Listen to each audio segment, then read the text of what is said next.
Hello বন্ধুরা, Pinki kitchen থেকে আপনাদের সকলকে ওয়েলকাম জানানো হচ্ছে। আজকে আমি কাজলি মাছের চচ্চড়ি বানিয়ে দেখাবো আপনাদের। এখানে আমি 300 গ্রাম কাজলি মাছ নিয়েছি, কেটে ধুয়ে পরিষ্কার করে নিয়েছি। মশলা তৈরি করে নিচ্ছি। একটা পেঁয়াজ, কাঁচা লঙ্কা, যে যেমন ঝাল খান তেমন দেবেন, কয়েকটা শুকনো লঙ্কা মিহি পেস্ট করে নেব।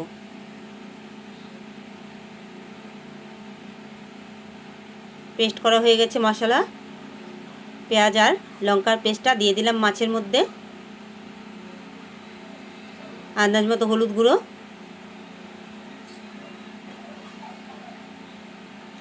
স্বাদ মতো নুন,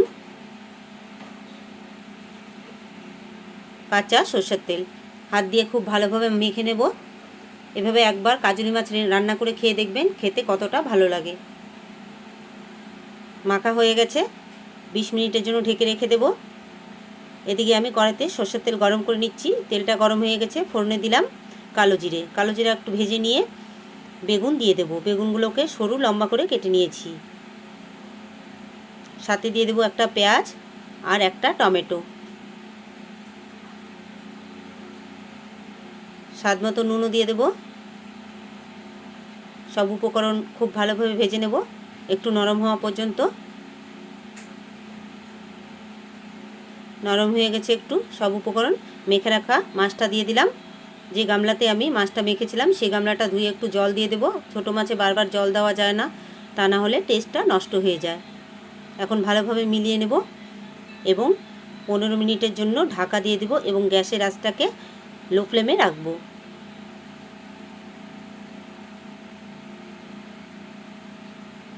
ঢাকা দিয়ে দিলাম 15 মিনিটের জন্য।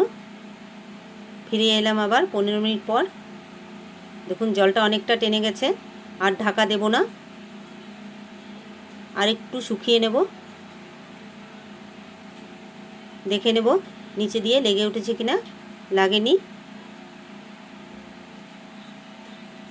পুরোপুরি টেনে গেছে জলটা।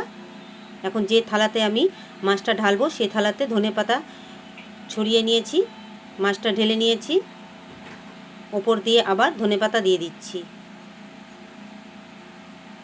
এবার ঢেকে দেব, তাহলে ধনেপাতার গন্ধটা খুব ভালোভাবে মিশে যাবে।